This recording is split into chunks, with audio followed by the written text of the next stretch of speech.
Hey, everybody. It's Maria from What's the Story with Maria. How's it going? I missed you guys. It's been a whole week since we saw each other. Anyway, it's so nice to be here. I love Tuesdays. I love Tuesdays. We meet here every Tuesday from 9 to 10 Eastern. We have a cavalcade of amazing friends and creatives, and I just love it. I love my Tuesdays. Today I had a very busy day. I had an event this morning. Then I met Andy Prasky and his wonderful sidekick, Sean Shinsoon. And I'll tell you about that later. But in the meantime, my right-hand man, my guy Friday, the guy that does all our promos, all our videos, everything. Where would I be without Leo Rodriguez? Show him your latest promo, Leo.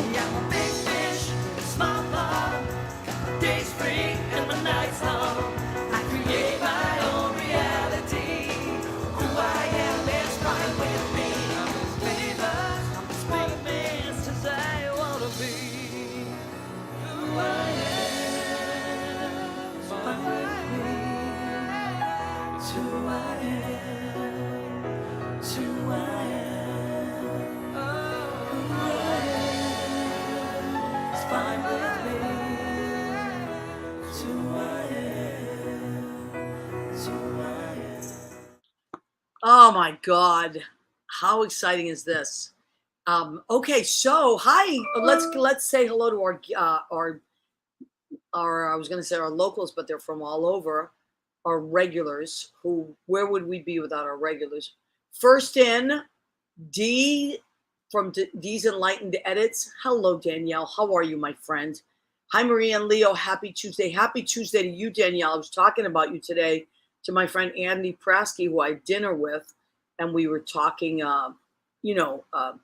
things of that nature. And I mentioned you, and he said, "Oh, I've seen her on your show before. Yeah, I got to reach out to her." So he's got some really cool stories that I think you'll appreciate. Rena Crugnali Berge, my cousin, family project manager. There she is. Hi, Rena. I love you.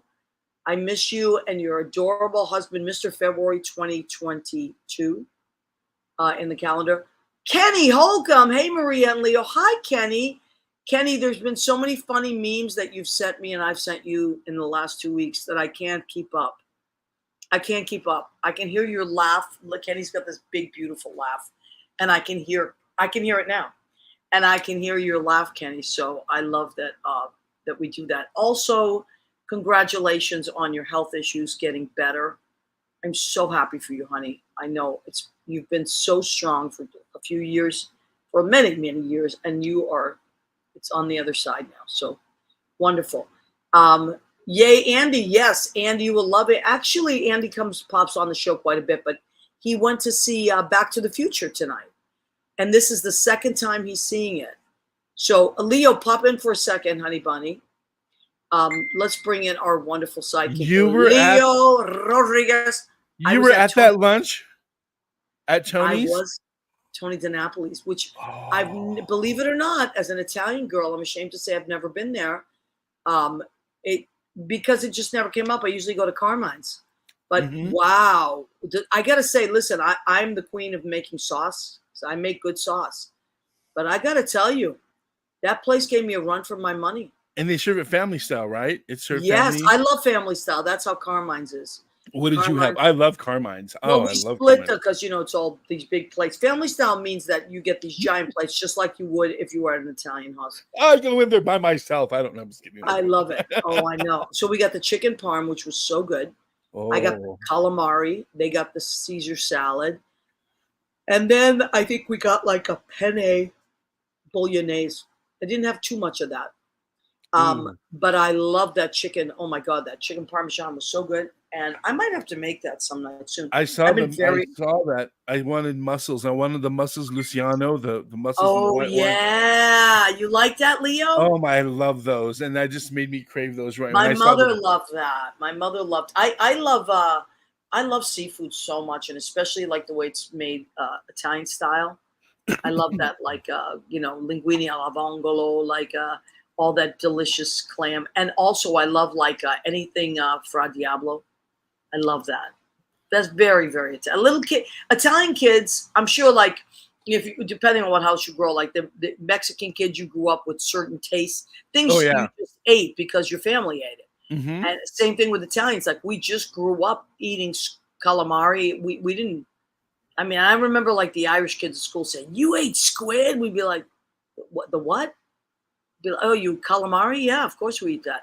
It's like what are you talking about? On Sundays, my grandfather back in the day used to go to the Carniceria bakery, Yeah, and he would get the little water breads, the little water loaves, and he would get carnitas, pork, right. and he would get the head of the lamb, or the goat, whichever. I think it was the goat, the Maybe birria. the coat. Yeah, Yeah, yeah. and he would eat the cheeks off. But I mean, everything Oh was going my on there to eat, God, but I the cheeks were know. so good, and he would just pull it off and eat it. But those are flavors that That, grandma would have beans on the stove all but week, see, and we'd have that's red rice. specific to your ethnicity. Hmm. And the thing with Italians is that we had what we had. We had the tripe, which as a kid I loved tripe. As an adult, not so much. We eat tripe now. We have it for a menudo. Yeah. So, every culture has its stuff. But I really did enjoy Tony DiNapoli's. It's on Mm. 147 West 43rd Street. And if you're in the theater district, if you're going to see a show, I really thought it was delicious. Were you guys And I don't uptown say or that Times Square? Times Square. Okay. So Andy called me yesterday. He's like, "Listen, we're gonna go on to see a show. Do you want to meet us for dinner?" And he invited Judy too, of course.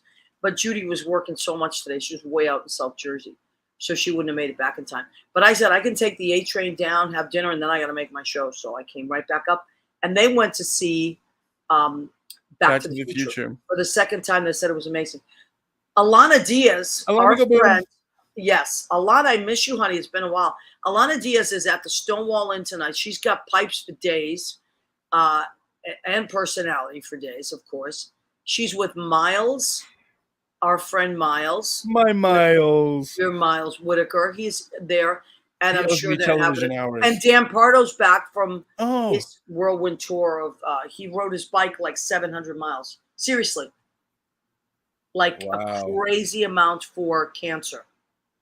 He did it. Isn't that amazing That's for in beautiful. honor That's of his amazing. mom? I Yeah. bet you his thighs and calves are pretty. Well, can I just say publicly that Dan Pardo has the best tushy I've ever. I mean, I haven't seen him naked, but and I don't plan to. But for a straight guy, you know what I make him do when he plays like at Brandy's or something? I'm playing with him. I talk about it, and then I go, "Come on, Dan, get up, show everybody, turn around." I totally pimp him out. Although he's married, so he can't be pimped too far. But I like to do that to guys. I like to do that to straight guys. Your brother from another mother wants to know what exit. What exit? Oh, come on. Hold my beer. Chris DePiero. How can you not love Chris DePiero? He's amazing. Chris, one of your buddies is on the show tonight. We are going to introduce him shortly. He looks cute as a button. Judy. Who's here? Oh, Judy. No, Judy. Chris goes, No. Judy. He goes, your buddy's here, and he goes, Judy. Oh. I don't know if she's on tonight. She said she was going to bed early. She might pop on. You know how she does. Jeffrey Campbell. Hi, Jeffrey. Oh my God, Aw. Jeffrey Campbell. How are you, my friend? 162 to my house. What did we think that means? Is that the off ramp? Exit 162 to his house? Yes. 162 to his house. That's right. Did he come to the musicians party, the last one that you did? Yes, he did. Did he play? No, he did not, because at the Stonewall, it's a little different.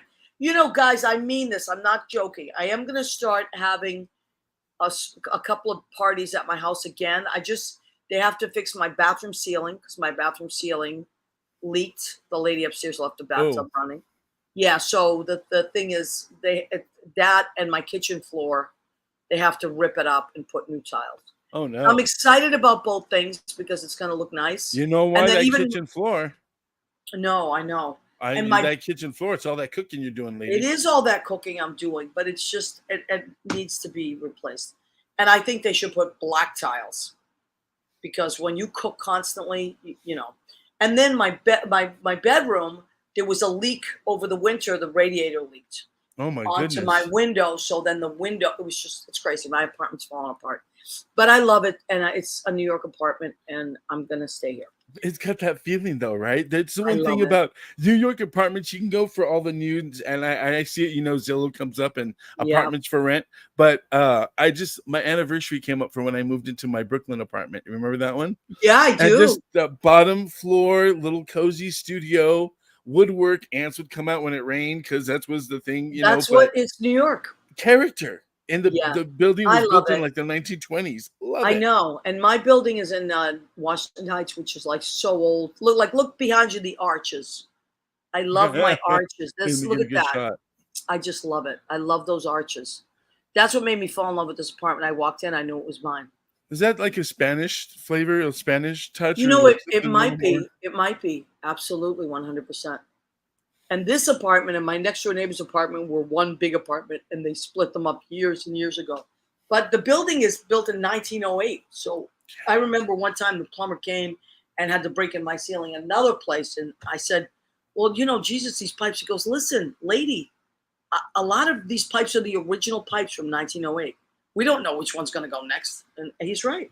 You know what So you just reminded me of? what? In our movie Moonstruck, when he talks about the pipes. There are three kinds of pipes. Vincent Gardini, my favorite movie of all time. We need to have a Moonstruck movie night, even if we just do it on StreamYard. A couple of us. Yeah. Oh my God, it's my favorite. There are three kinds of pipes. He's so funny. Can you imagine, Maria? They used to do Rocky Horror Picture, right? Where you would get up and you would. Can't we do that with Moonstruck? I'd love to. I know every line. It's Cosmos Moon. Cosmos Moon. La Luna, la bella Luna. So many good lines. So much. Why do men chase women? Tell me, why do men chase women? Because they fear death. All right. Okay. Before we bring Gregory on, we should bring up a very important topic that we're going to discuss with him tonight. And we should do that by talking about, we have a couple things. Oh, it is September. That's right. Mr. and Mrs. September. Well, Rena says I would totally be into a watch party. We're going to do it on StreamYard. Leo's going to set it up. And Danielle, of course, you're invited. David and Carrie Lynn Foley, the Fit Foleys, are Mr. and Mrs. September in the 2023 Nothing But the Apron calendar. Now, a shout out to Dave Foley Jr. because I believe that they just went out on tour for Funny Girl. He is in Funny Girl. He plays Tom Neely, the stage manager with the big Irish brogue, and he's funny as hell. And so I'm very excited for Dave. He's going to be on tour for a year. And Carrie Lynn, his beautiful wife, and his son are going to be joining them when school vacations are happening or when they're close by and things like that. So I'm very happy for Dave, although I'm so sad that I don't see him at Brandy's because he's like such an amazing coworker. But I'm excited. I'm going to look out for them when they come. I think they're going to be in a couple of cities over from me when they do their tour. Oh my God, you should definitely go.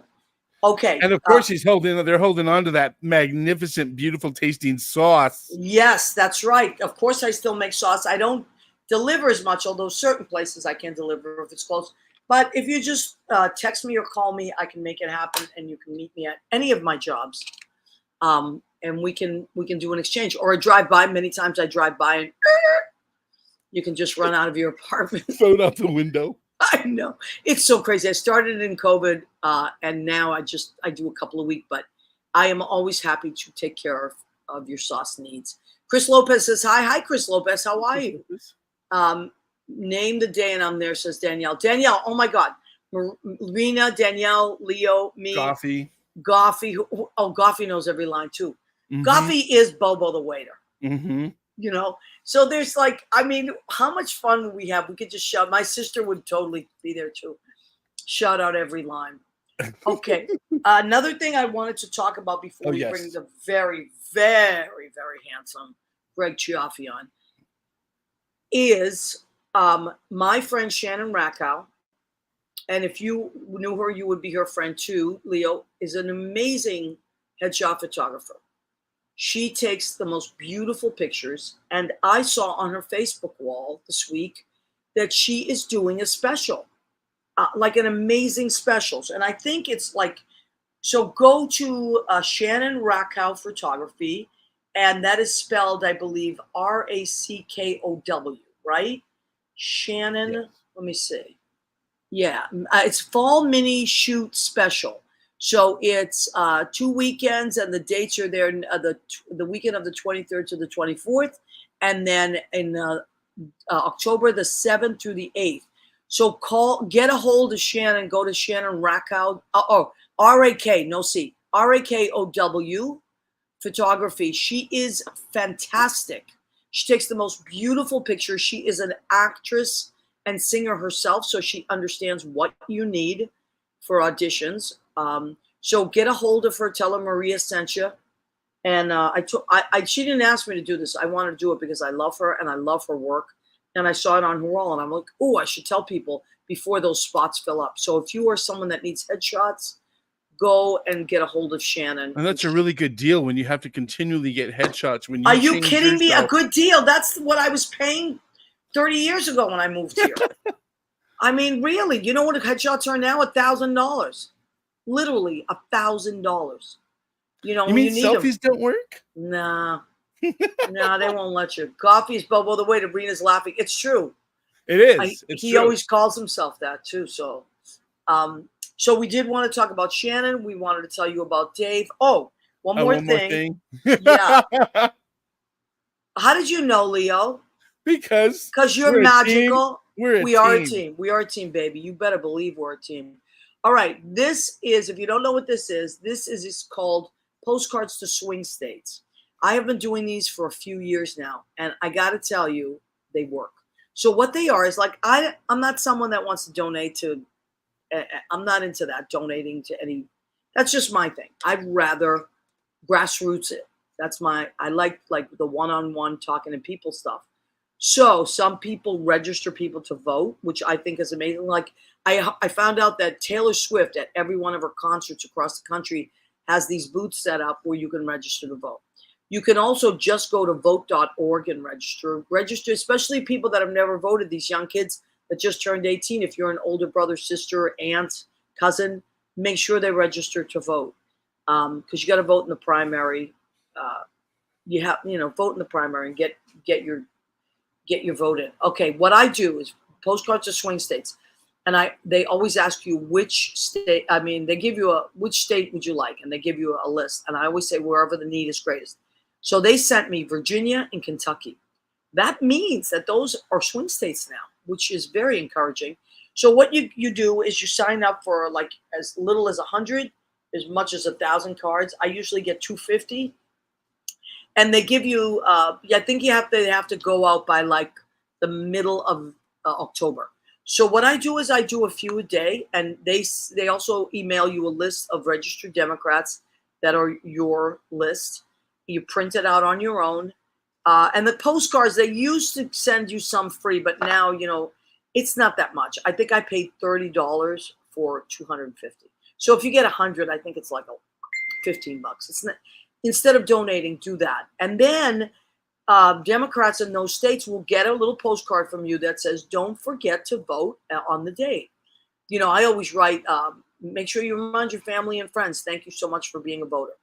That's all, little things like that. Because I personally love it when I get a postcard that reminds me to vote, because lots of times I forget. I'm busy. They're busy. And that way we're all in it together. It's one person writing to another person who gets this, puts it on the refrigerator. It makes me kind of feel good. So Joe Cangelosi told me about this, and this is how I contribute to democracy. I do postcards to swing states.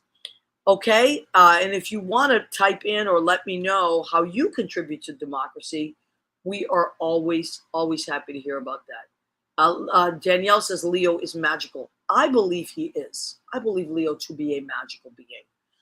He is, after all, a coyote is your spirit animal, Leo. Mm-hmm. Remember Danielle said that. They're the ones that are coming up to front right now. Oh, they are? Yeah, well, because of we are at another conversation about too. Some of them might be misrepresenting themselves, but yep, they're around as I reveal my cunning to the town. Oh, speaking of spirit animals, so I know I do this every week, and nobody makes me do anything. I am very independent, but I love what I love, and I love Danielle of Dee's Enlightened Edits. She is a spiritual medium. She's become a great friend. She is a healer. She is a psychic. She is a teacher. And I had a quantum session with Dee that just literally changed the way I look at my life. If you miss someone that's crossed over, which I do, and as we get older, we have more and more people that have crossed over, and you miss them, and you want to reach out. Danielle is your connection. She is incredible. But it's not just about reaching out to people on the inside. It's about learning about your life and how you can make it better and more productive and less stressful. And I just think she's great. She does past life regression. I mean, how amazing is that? She does teaches all kinds of classes on different things. She does channeling. So I can't say enough about Danielle. Please reach out to her at Damsel Designs. Leo, can you post that, my love? Beautiful. He was already on it before I said it. DAMCL designs.com. And if you go to her Instagram page at Dee's Enlightened Edits, she very often goes live, which I find fascinating. I actually clicked on, notify me when she goes live. And it's just really wonderful. And you can also type in, sometimes you can ask a question. It's just really cool. But I would, if you want to do something wonderful for yourself, book a quantum session. And it's so reasonable. I mean, can't tell you how reasonable. I've spent more money at dinner, for Christ's sakes. It's so reasonable and amazing. Go and get a quantum session with Danielle, and then let that wash over you, absorb that, and then you're going to want a spirit animal reading. Just mind-blowing. So anyway, my life is better because I had it done. I also got it as gifts for a few people that I really, really love. So just to put that out there, because it made a big difference in my life. And I'm a happy person. I want you to be a happy person, because I'm also codependent. All right. All right. So my shirt says I got a guy. I got a guy. Which I got. One of my favorite websites is that Italian. I'll think about it in a minute, but hardcore Italians. It's like such a funny. They have so much funny merchandise. Anyway, you follow them on Instagram, but that's where I got it. And I wore it tonight because we got a guy tonight. We got a really cool Italian guy coming on our show. Not only is he so friggin' handsome, so handsome, you can't believe it. Leo was losing his mind. That's why I'm off screen. I know. He's so handsome, but he's also so smart. He's an actor, a filmmaker, a writer, and now he's a novelist. He's a novelist. He wrote a novel. Should we watch a preview of his novel? Go ahead, Leo. I think we should. Dump, dump, dump, dump. Here we go. Press play, Leo. Good job. All right, there we go.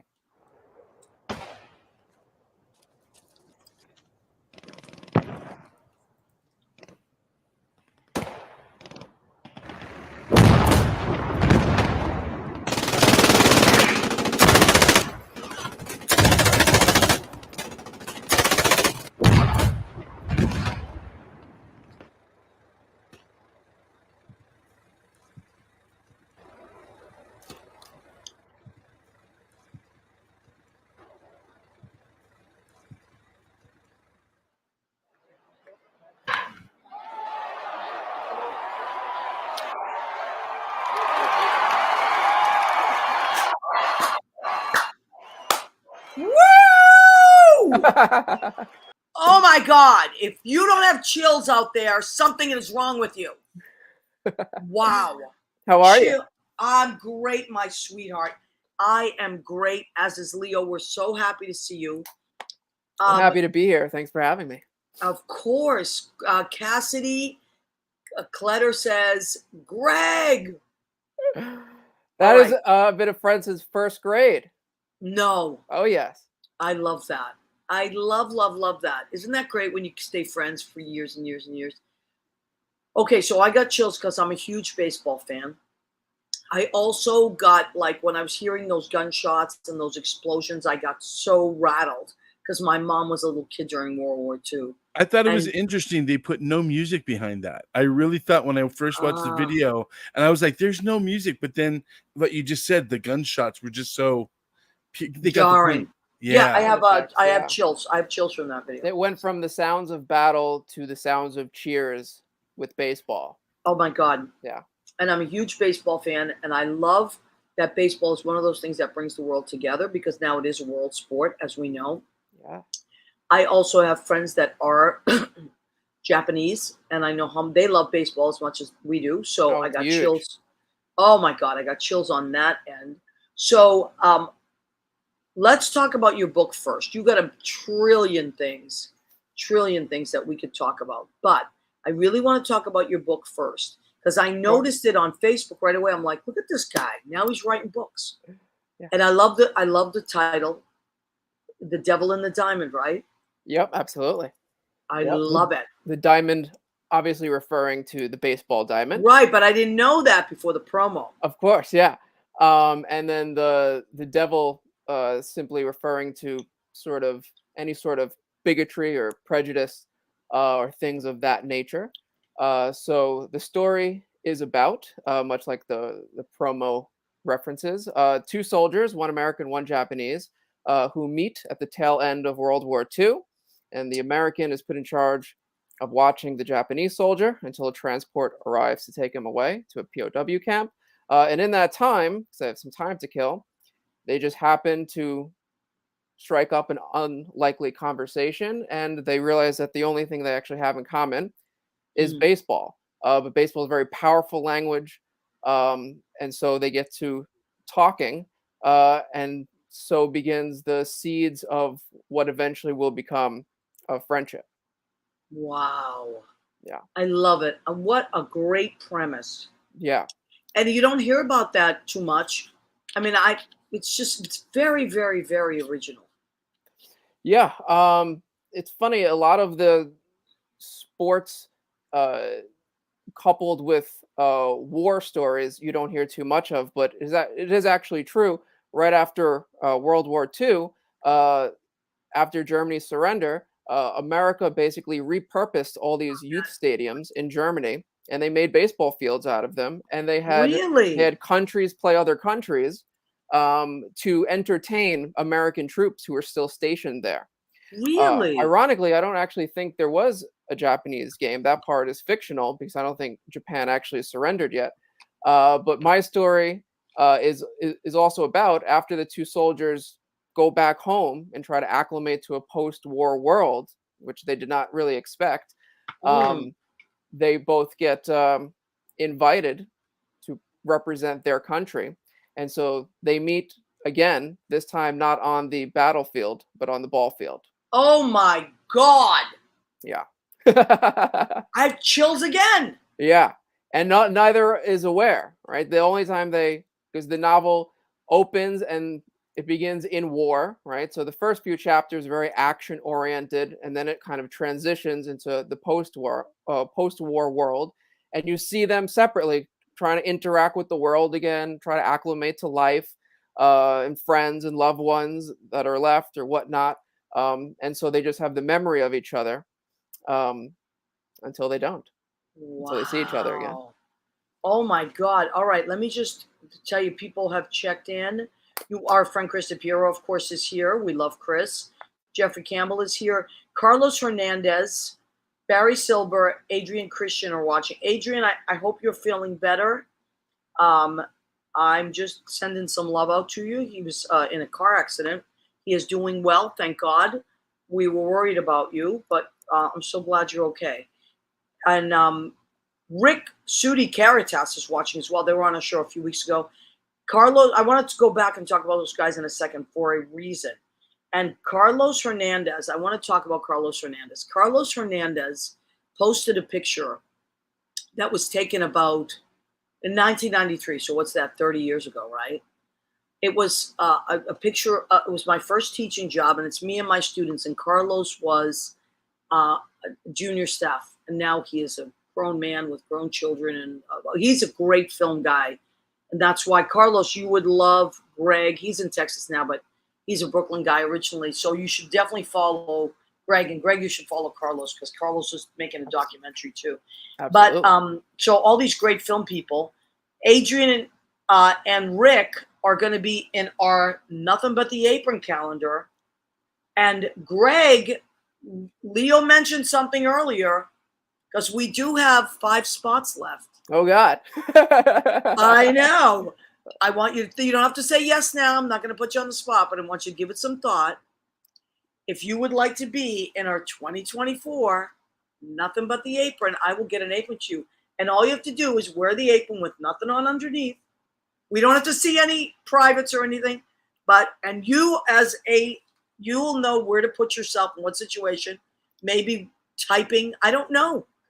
Maybe behind the I camera. always wear aprons while I type. Yeah. Well, listen, it's the fantasy of the calendar. But think about it. We would like to invite you to be in our calendar. So you can give it some thought. Nobody wants an ink splashback, no ink splashbacks, just like Grease. No, very bad.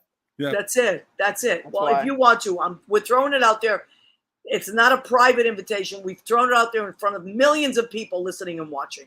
So if you want to be in it, let us know ASAP. Private being the operative word there. Right. That's right. Adrian Christian is going to be Mr. February, I believe. Rick is going to be Mr. June. We have some of your fellow Nothing But the Apron guys would be there. So I don't know. Something to think about. I'll tell you, Cassidy, definitely there won't be a Mets symbol on my apron. I love it. Are you a Mets fan? No, I'm a Yankee fan. That's why there won't be a Mets symbol. Okay. All right. I was going to say. This has been our 30-year back and forth. She's a Mets fan. Anthony Barilli is a huge Mets fan. I know. And Chris DePiero is a huge Yankee fan. I know. It all evens out. It all evens out. So now what I want to ask you is how... I know you've been working on this novel, or you put it away for a while, right? Yeah. So basically, the story of it is many years ago, actually during Hurricane Sandy, right around that time, a friend mentioned an article, like an academic article that he thought I would enjoy. It was called "For Love of the Game," and it was about how baseball acted as the catalyst for peaceful negotiations between America and Japan again, socially. So the fraternity of nations because of baseball. And I was like, oh, that's fantastic. And then Hurricane Sandy happened. I forgot about it. And then I think in 2015, I remembered the piece. I asked if he still had it. And then I read it.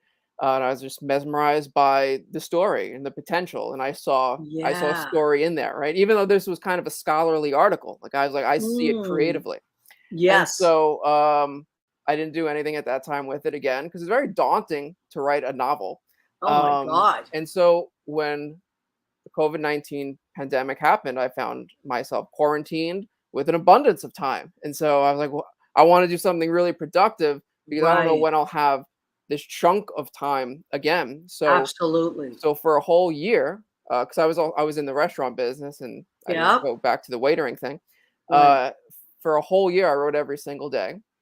And that became the manuscript that eventually became the novel. But when I decided to write it, I was thinking, well, what should I write? Right? What should my quarantine novel be? And I had a couple of options. But the thing that really pushed me over the edge was right during this time on the news, all I saw was a rise in anti-Asian sentiment. Right.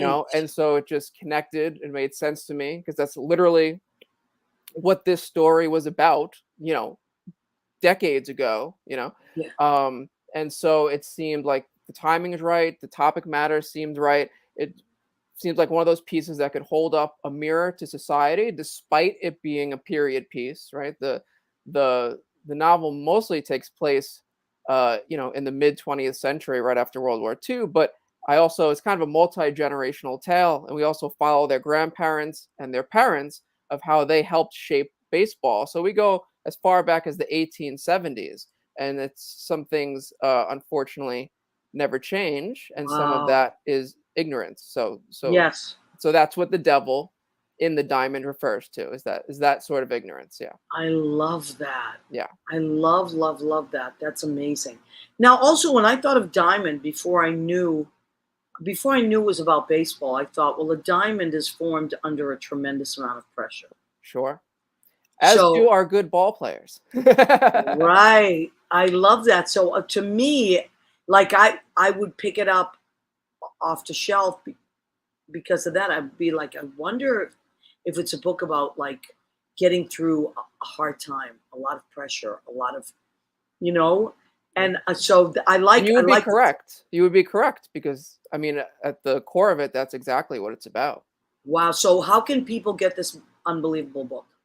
It is available where all major bookstores are sold online. So Barnes and Noble, Amazon, Walmart, wherever, wherever you would buy Wow. a book, it is available. Wonderful.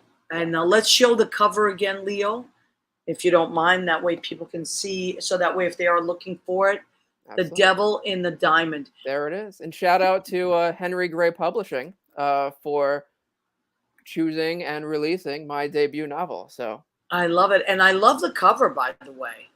The yeah, cover's the cover was really cool.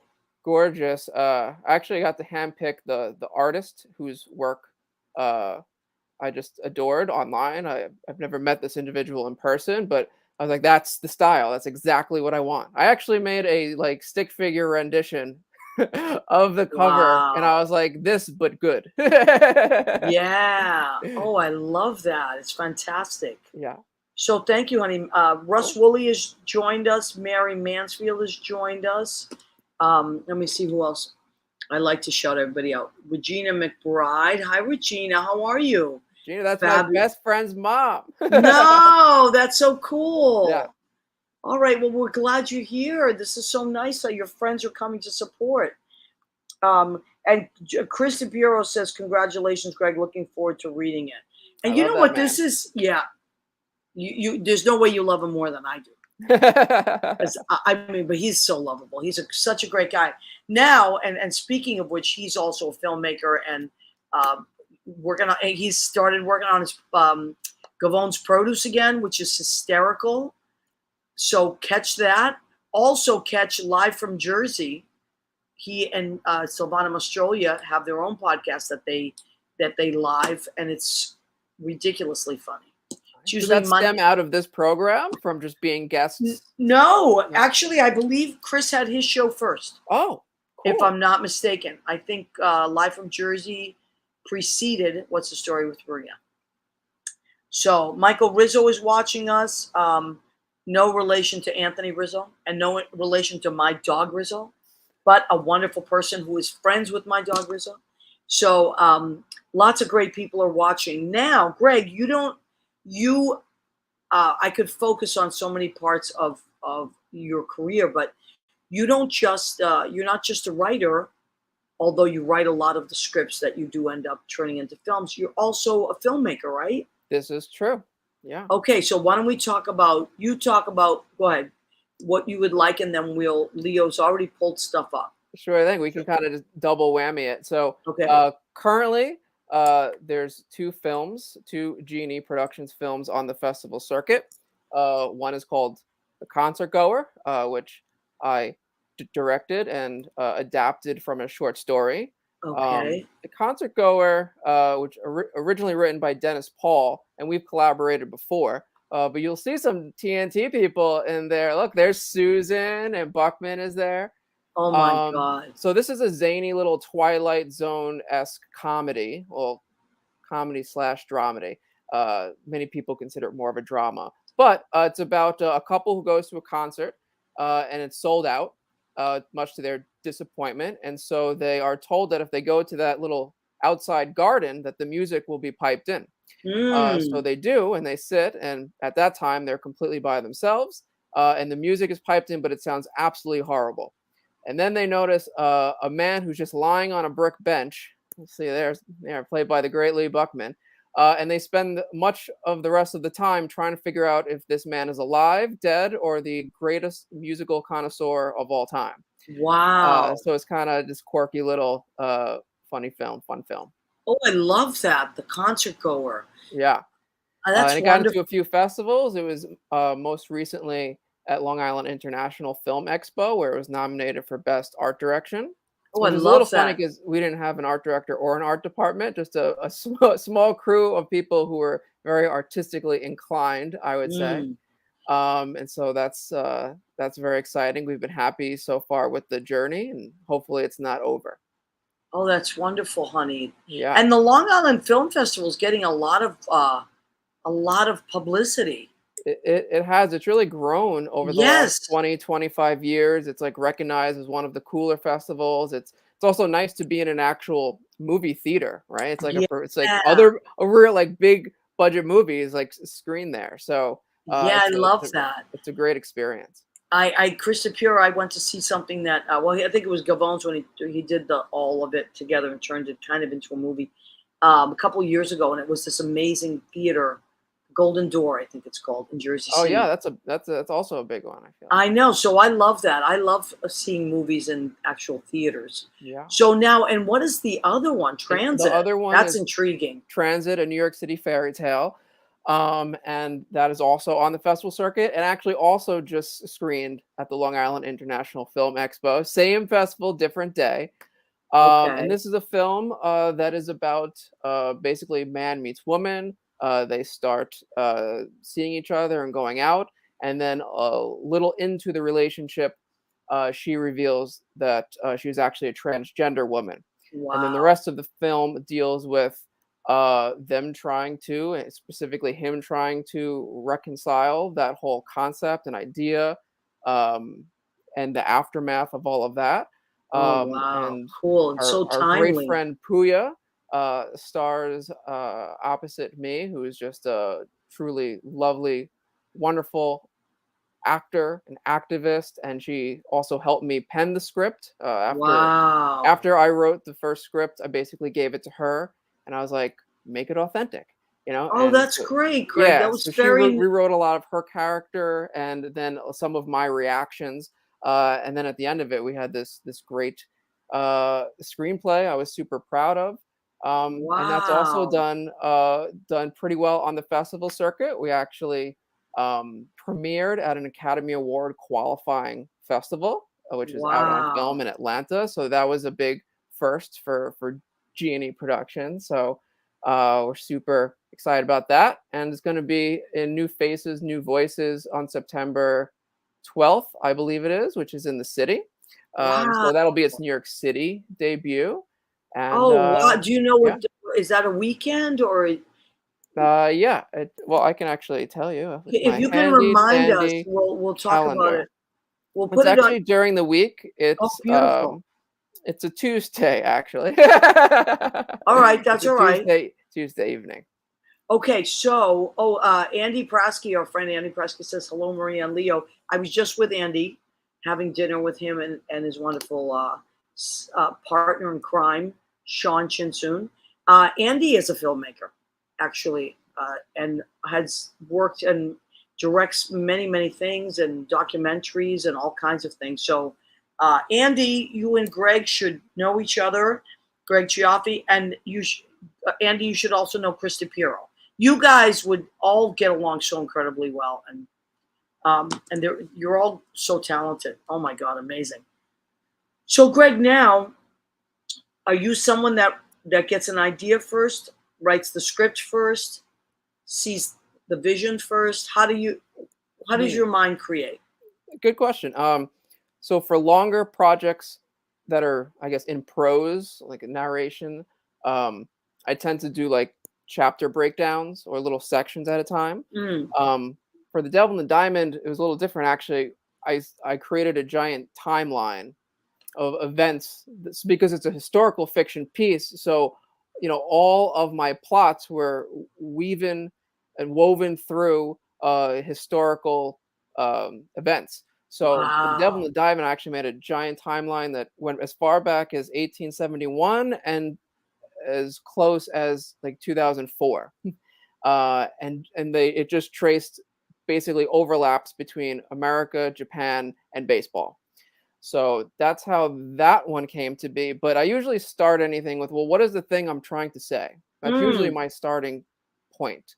Why am I writing this? What's the point? Because if I'm going to invest so much time, it should be right. worth it for me because we're all Absolutely. very busy busy people. So usually it starts with a theme, like a thing I'm trying to say. Usually, not all the time. Sometimes it's a concept, like, oh, this would just be a really interesting science fiction concept. Like, let's just explore that. And then it kind of goes. So I guess I don't stick to anything per se, but I am a Right. preparation guy. That's definitely for sure. I had this idea in the next minute, I'm going to start writing. Basically, I just let it percolate in my head for days, months, years sometimes. And if it keeps coming back, then I know it's worth writing and exploring if it keeps lingering. Right. If I think about it once and I never think about it again, then I feel like it's not worth it. Absolutely. Yeah. I love that. Yeah, because I always like to know people's processes, because as a songwriter, it's usually one line that I hear, Ooh, like a hook line or a title. And interesting. from there, it's almost like it's the middle of the song. And then from there, I build it. And Right. so I'm always so curious to see how other writers write. Yeah. I'm always so curious if the lyrics come first or the music comes first. Well, lots of, because I'm a lyricist, but I also hear melody lines. I don't always create the the arrangement. Usually, other people do. Like Lynn Portis. If I write with Lynn Portis, she's like the master of arrangements and stuff like that. But I usually have a hook line in my head that I hear, and then Mm, I hear a melody that goes with it, and then I'll interesting. take it to someone. Sometimes I write it on the guitar, and I just do the whole thing myself. But lots of times I go to someone like a Lynn Portis or a Karen Cole or Wiltie and Hall, and then we expand from that, and we just keep building on it. So I am always curious about how other people write. Yeah. And there's people that like to just write lyrics and then throw it in front of someone. That's great too, you know. Um, and the opposite. But for me, that's why I'm always curious about. But to me, I just feel like, first of all, a book is so daunting. I would imagine that, right? Like, Yeah. that's a lot. So did you take a course on writing a novel, or did you just figure it out? Or Um, no, I think being a writer, I think stretches the farthest back of any artistic endeavors of mine in general. Like if you talk to me at like 5 or 8 years old, be like, what do you want to do? Like, I want to be a writer. uh And so, of course, as a teenager, I think my senior year of high school, I started writing my first novel, and I finished it in wow. grad school. And then I learned about the process of submitting and trying to get an agent. Anyway, that novel never got published. That's just in a What? drawer somewhere. Right, right. But it was also like, it took years and years and years because I was going to school. And so you are correct, it is definitely daunting, but I had that experience. And then Right. someone suggested that I should start smaller and work my way up and write short stories and poetry. So that's what I did. And you can see Leo scrolling there. These are all basically links to stories you can read of mine Now, how on do my we find page. Leo? How does we find all these links? Is there a do we go to a website, Greg, Yeah, so or this is through Genie Productions. G And and E? Okay. yeah, and then I have a little section that says like Greg's portfolio, publication portfolio, and then it's just a place where I can basically throw all the stuff I've ever did. So if you did want to look at my body of work, you can, and most of the stuff is free. You just click on it, and it brings you to a story or a poem or something like that. Wow, So I've written many I short love it. stories, and some are science fiction, some are horror, some are comedic, some are just dramatic. And there's a little blurb Wow. about everything there. So for years, I followed that recommendation. I just wrote and wrote and wrote a lot Yeah. of short stories, a lot of poetry, plays, screenplays, and then eventually I worked up the courage to take on the challenge of a novel again. Wow. I love that. And I love what you said about COVID, because it did give us the luxury of time. That was a silver lining. Because Yes. as you know, we're busy people. We run around. In this city, you have to pay your rent. And in order to do that, you gotta hustle. You have to have a lot of hustle. Yes, but So unfortunately, all the artistic things are the things that tend to pay the least sometimes. yeah, of So course. even if you like spread yourself all over the artistic world, you're like, wait a minute. Yeah. No, it's true. And you know what? I was having this conversation this week with a friend that I mean, my advice to any artist, whether they're new at the game or have been at it, is, and I've said this at the point of nauseum, but I have to keep repeating it. Do not expect your art to finance your life. Mm-hmm. Expect to work so you can finance your art. You are 100% correct. And, coming up, I did all the cliche things, the bar back, the bartender, the waiter, server. I did all those things. Now I'm actually somehow landed up in academia. So I'm actually a I love that. professor of English at Long Island University, and I also love that. Post University, which is no relation. That's in Waterbury, Connecticut, but I do that online, virtually. And then Beautiful. LIU, I do in person. And then I also teach some continuing ed classes at Nassau Community College. So those things are the things that actually pay the bills. Yes. Leo, you have a question, honey? No, I was just coming in because I'm kind of hungry. But Oh, all yes. that talk thank of you. the cheek meat. Oh, yeah. There it made it me is. think of guanciale, right? The pig cheek that Mhm. for the carbonara. Oh my God. And That's what I Gregory, started wishing for. if you're hungry, Gregory, I got a guy. Nice. I got a guy Nice. right here. Nice. That's it. I do want to give a shout out to this site. It's so funny. It's called Hardcore Italians, and they have really funny T-shirts.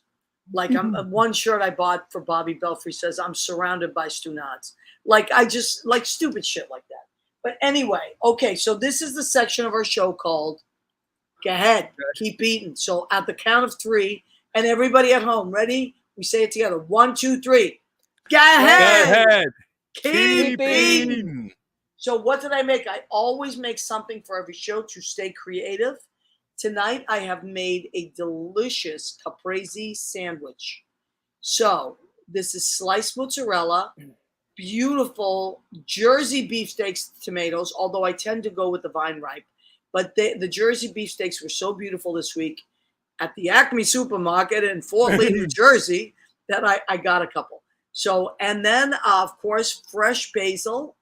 And what I did drizzle on here is extra virgin olive oil, a little Tuscan herb, extra virgin, and balsamic vinegar, which I love. And you can add a little salt and pepper. You know what I love to do? Onion salt. Trader Joe's has this amazing onion salt. It's perfectly balanced. I like to put a little of that on there. I tend to lean towards salt. I mean, whatever. And I know it's not good, but I do. Okay, so I made like a nice Mediterranean salad here. I have a mixed green, kind of like a spring mix there, and I have 3 different kinds of peppers. So I have these are all baby bell peppers, the orange, the yellow, and the red. And then I thought I could use some olives in there. So I put some Kalamata olives. So this is kind of like a Mediterranean kind of Greek/Italian salad. And I am going to put a fig-infused balsamic vinegar on that and a Sicilian lemon extra virgin olive oil. So that's that. That is Fig my goes meal. well with that. That's very Mediterranean. Fig is very, very Mediterranean. Figs are very, very Mediterranean. As a matter of fact, the region of Italy that my family's from is called Avellino and is right near Naples, and they are famous for olives and figs. But so are the Greeks. Fig trees are hard to keep alive, I feel like. Is that true? Yeah. I feel like winter's always tough for, you have to cover it up and you're always worried about the thing dying. But figs are so good. Figs are great. Yeah. My grandma had a fig tree in the backyard. Did she? Figs, yeah, all the time. California, though, can be very Mediterranean. Yeah, absolutely. I totally agree with that. And, and I love people like my Uncle Joe, Rena's dad, my Joe, was an amazing, he was amazing with anything that grew. And he had trees in his backyard, even though it was a, confined area, but peach trees, we had cherry trees, cherry blossoms. I mean, although eventually. Black plum tree in our backyard. Don't you just love that? Susie Camp's family in Florida has like a lemon tree. I got oak. You do? I got an oak tree. You got shade. I got a big oak tree. So if you got a tree, there's usually an Italian or a Mexican involved there. I am biting my tongue. Somewhere, I know. James Solomon Ben has joined us. Hi, sweetheart. Eugenia Mesa Dominguez, that's my honey. She's watching us. Aw. Leo calls her Senator Mesa. She could be. Aaron Lee Battle. What? Hi, Aaron Aaron, Lee Battle. Oh my oh goodness. my God, so talented. Aaron, I've been trying to get you on the show forever, my honey. Just say the word. Just say the word and we'll schedule you on here. So talented. Gerardo Garcia is watching, and I believe he is in Mexico, unless he's visiting the States right now. He's my friend from Mexico. Lynn Porter's genius is watching. Oh my God. So for dessert, what do we have? I know I need to go back on the keto. I've been on a tear and I'm enjoying it. I'm not going to lie. I'm a little chubby right now, but whatever. Put that up close. Let me smell that. I can't. This is a cookies and cream cake and amazing buttercream. You're Amazing killing me, buttercream. Smalls. I know, but listen, I can't barely fit into clothes. I'm in sweatpants right now. But you know what? Sometimes you just got to enjoy some food. So, now, let me see. We have about 3 minutes left. Oh my God, it flew by. I know. Lynn Porter says, congratulations, Greg. Thank you, Lynn. Let's remind people why Greg is on our show. It's not just because he's gorgeous and adorable and because we really want to get him in the 2024 calendar. Nothing but the April. I mean, we're not going to harass you or anything like that. We really just think that you'd be so amazing in this calendar.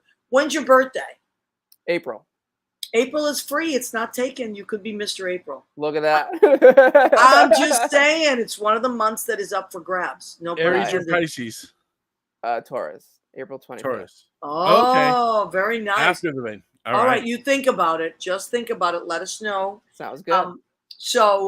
We are taking submissions for, I think 6 months of it is filled. So we do still have a few months free. February is filled. May is filled, right? We have our friend from across the pond. That's right. Paul Philburn. And then June is Rick. July is my friend Chuck. And August is Toro? No, Chuck. I can't remember his last name. He's Chuck from the Duplex. I'll think of it in a minute. And then August is not Lynn Portis. I'm sorry. Lauren Muffson and her boyfriend Robert. They may do it. So we got. And I have Christmas. Eugenia Mesa Dominguez wants Christmas this year. Who am I to say no to my girlfriend? I thought she was just Christmas. Very serious about. She said, "You promised me the last 3 years." Okay, all right. So now, Greg. First of all, we want to make sure everybody write it down. The Devil in the Diamond, right? That's right. Greg Cioffi. It's spelled Cioffi. Nailed it. Yes, of course. I love the Italian names. So please go to Amazon, go to Barnes and Noble. Yeah.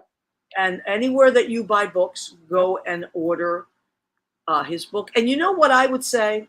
If you have someone in your life that is a military person, this would be a wonderful gift. Especially if it's from the greatest generation. If it's someone, a grandpa or something like that, a great-grandfather that you respect, who served our country. What an amazing gift. So go and purchase his book. I can't wait to read it. It's going to be beautiful. And also just follow Greg. Where do we follow? What's the best place to follow you, Greg? Probably, you can look us up on genieproductions.com, the website. Okay. I'm also on Facebook, super friendly. You can say hi, add friend. But I'm not on any other of the social medias. That's okay. Facebook's plenty. Yeah, I think so. I mean, otherwise, you know what happens? You get sidetracked. You just can't get off your phone. I know. You know? So I know it's a lot. But anyway, but Genie Productions does have an Instagram. I'll say that.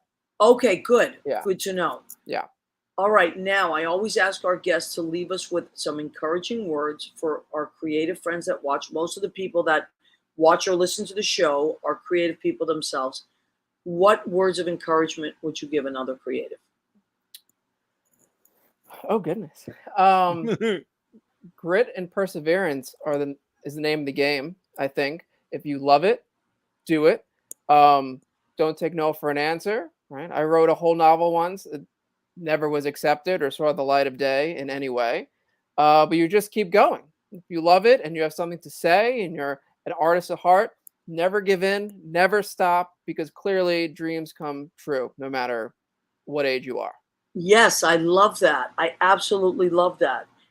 So Carlos Hernandez, once again, I wanted to shout out to. He is has been my friend for 30 years. He was our junior staff person, and now he is a grown man with kids of his own, and he's making a documentary about our program called Lifelines was the name of our program at Center for Family Life in Brooklyn. It's where I learned everything.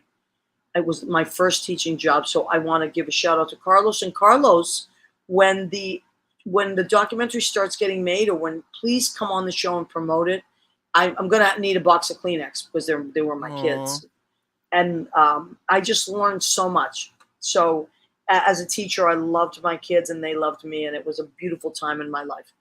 And please, everybody that's out there, I see so many amazing people. Russ Woolley, Aaron Lee Battle. If anybody wants to come on the show and promote whatever you're working on, I am so happy to have you, as is Leo. So please, let's share our love of the arts with each other. Let's keep promoting the arts, because that is the best way that we connect on this earth and ripples of wonderful things. Yes, Greg. One last thing. Yes, so please. My first book signing will be in Hoboken, which is the birthplace of baseball. Oh my God, that's right. The first ball game was ever played there. I will be at Symposia Bookstore on September 25th from 5:30 to 8:30. So if you want to buy a copy in person and have me sign it, that would be the first spot. Can people take pictures with you too? Absolutely. All right. So now maybe even in an apron. I don't know. Oh! I am going to get you that apron. I'm going to mail it to you. When we're off the air, hold on. You have to give me your address and I'll get it out to you. Now, listen, I want you to promise me something. When it gets closer to the book signing, I want you to post something on my wall. Okay? So that I can share it with What's the Story with Maria. Leo can share it, and we'll get people out there. Great. I cannot thank you enough for visiting us. You are so adorable and so smart, and we love you. So please come back anytime, okay? Awesome. I love you guys. Thank you so much for having me. You're so welcome. Everybody, you can hear this podcast when it turns into podcast in about 24 hours on Spotify, Spreaker, and iHeartRadio. Please follow us on Instagram. Oh, by the way, we got our Instagram page back. So please go to What's the Story with Maria on Instagram and follow us, because it is us again. And follow us on our Facebook page. We want to hear from you. Let us know what you're doing. Okay, we love and appreciate you. We'll see you next week. And everybody's